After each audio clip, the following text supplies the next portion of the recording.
Freshmen, welcome to the University of Maryland. You are now a member of a diverse student body at one of the nation's top universities. Here at the University of Maryland, we proudly share a commitment to excellence that you are now a part of. You may be wondering, depending on your intended major, why you are being required to take an oral communications course.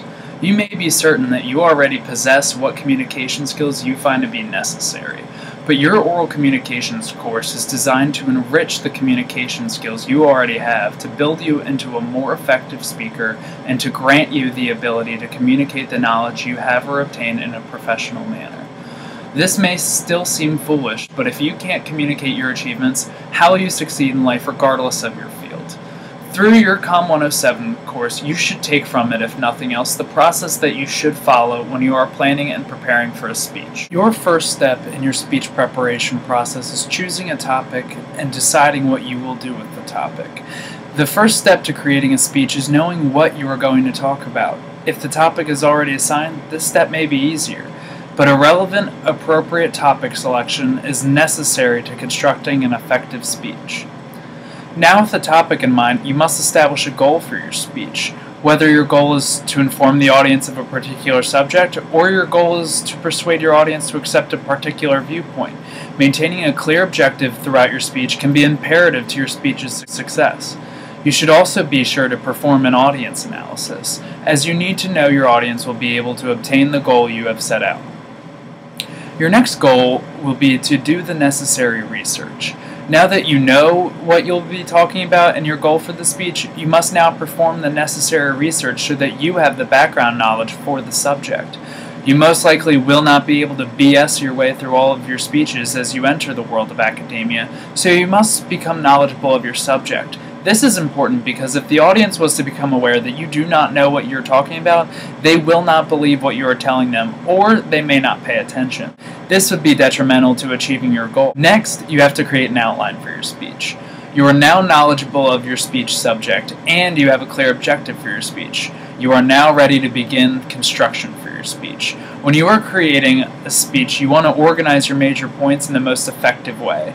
This will be different for each speech you perform, but it will most likely follow a general outline process.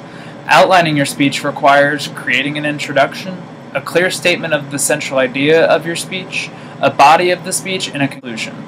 These four things are necessary and critical for effectively communicating your speech. After you have constructed your outline, you are now ready to transform your outline into a speech. With your outline, you now have your map to success for successful communication. Now you should prepare any relevant visuals that you need, whether it is a PowerPoint presentation, a video, etc. But be warned, visuals should only be used with purpose.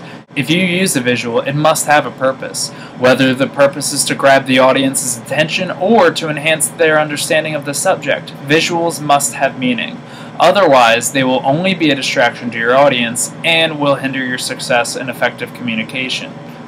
You are finally ready for the final step, preparing for your speech. Now that you have all of the necessary materials and information for your speech, you must now do the most tedious but most important task of the speech preparation process: rehearse. You may think that since you have all of your necessary materials and that you know what you're going to say, that rehearsing wouldn't be an effective use of your time.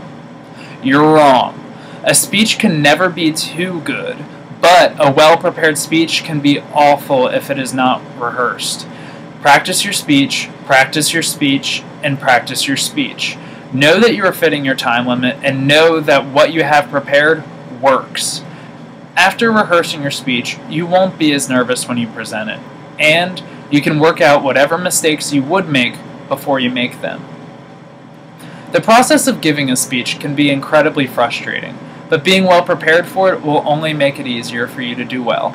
You can never be over-prepared, but you can easily be under-prepared. Find out what works best for you, and stick to the guidelines for preparing a speech. Choosing a topic, doing the necessary research, creating your outline, transforming your outline into a speech, preparing the necessary visuals, and do not forget or skip rehearsing your speech. Preparing a speech may never be an activity that you enjoy, but the more you prepare yourself and the better you prepare yourself, the better the process will be. Good luck, and go Terps!